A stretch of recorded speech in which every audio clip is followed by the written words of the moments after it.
What if one narrow strip of water could crash a global economy overnight?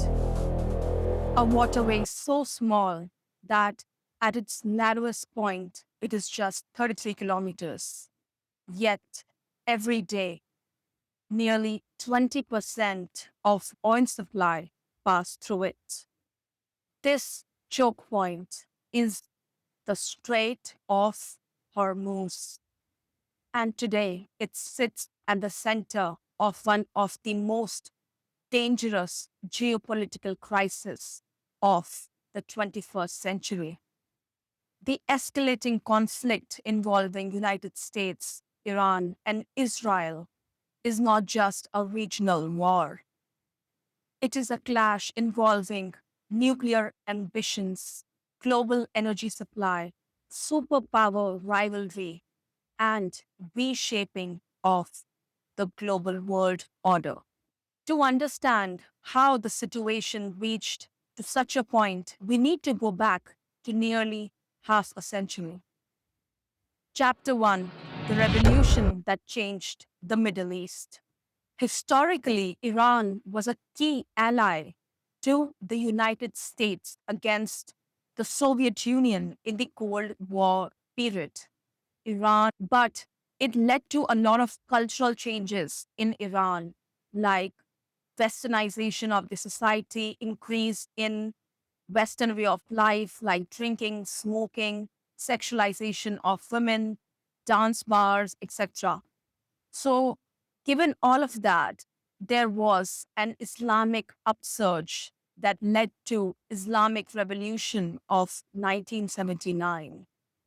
Soon after that, a dramatic crisis erupted. The Iranian revolutionaries seized the US embassy at Tehran and held the diplomats stationed there as hostages for 444 days. This event permanently shattered relations between Iran and United States of America. From that moment on, Iran positioned itself as the ideological challenger of United States of America in the Middle East. Iran provided a challenge, an ideological alternative to the Western way of life, which, according to them, was degraded, obscene, corrupt, and vulgar. So the same country that hosted United States military operations in the Middle East against the Soviet countries is now closer to Russia and China and is kicking ass of the Western influence. Chapter 2: The Nuclear Deal That Almost Worked. In 2015, the world powers signed the Joint Comprehensive Plan of Action, also called as the Iran Nuclear Deal. This was considered as a big win by the Obama government, calling it a victory for their diplomacy. This agreement was designed to prevent Iran from developing its nuclear capabilities. In exchange for sanction reliefs, Iran agreed to reduce its stockpile of enriched uranium, dismantle its centrifuges, allow extensive investigation by International Atomic Energy Agency. For years, the deal appeared to work. International inspectors had unprecedented access and visibility over Iranian nuclear power plants. But in 2018, this agreement collapsed. The United States, under Donald Trump, pulled out from the deal. Washington argued that this deal had some major flaws. That means it could produce other weapons like missiles. The key restrictions were to expire after a decade. It failed to restrict Iran's action through its proxy groups in the region like Hezbollah and Hamas. After withdrawing from the deal, United States again imposed heavy sanctions against Iran. Iran responded by restarting its nuclear program. The trust between the West, led by United States, and Iran again collapsed. Chapter 3: Why Geography Makes Iran Dangerous. Despite decades of pressure and economic sanctions, Iran retains immense strategic leverage. And the reason is geography.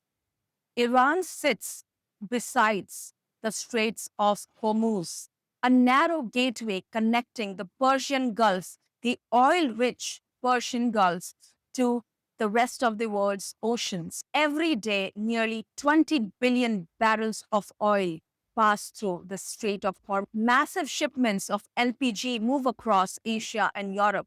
Countries like India, China, South Korea, and Japan rely heavily on these shipments.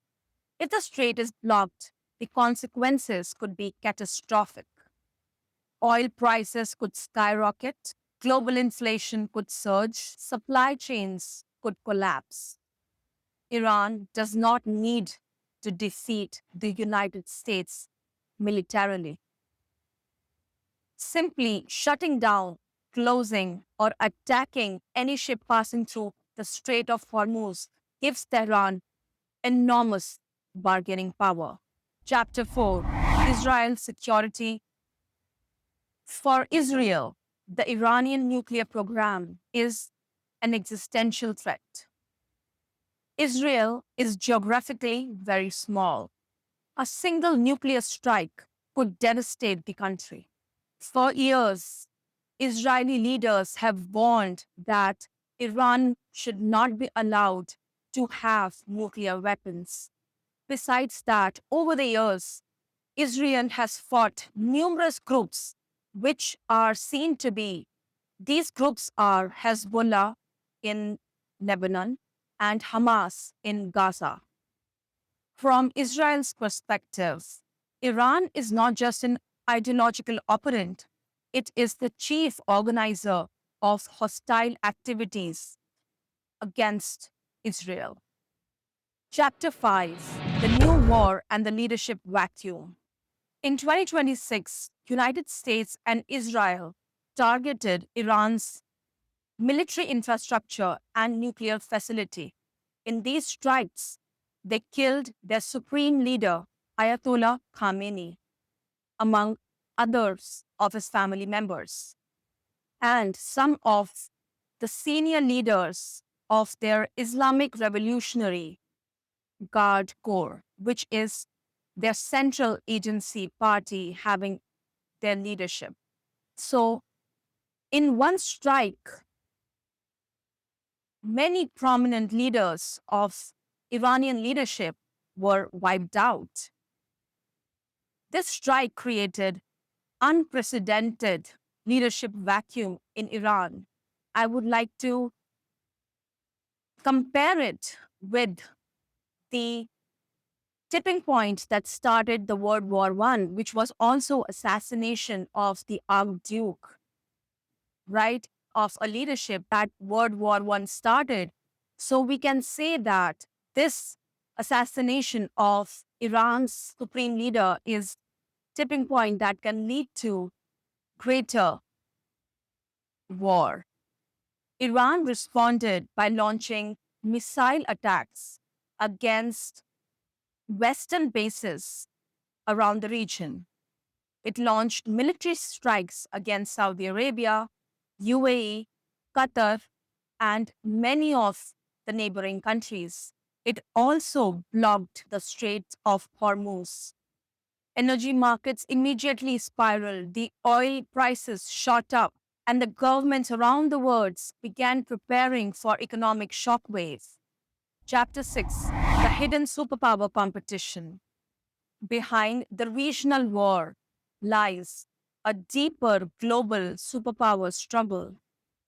For decades after the Cold War, the United States dominated the global world politics, and it was seen as a unipolar world.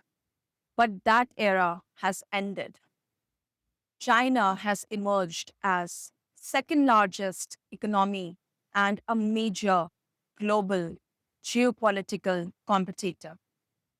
China is also a primary buyer of Iranian oil, giving Iran an essential lifeline to survive despite the tight and heavy Western sanctions. Meanwhile, Russia has also increased cooperation with Iran over the years. In this crisis, we see United States as a declining superpower and many different powers are active in the region fighting for influence. Chapter 7: Why this matters for India. Jews have been persecuted for thousands of years. In India, Jews have existed even before the arrival of Jesus. And in India, Jews have never been persecuted.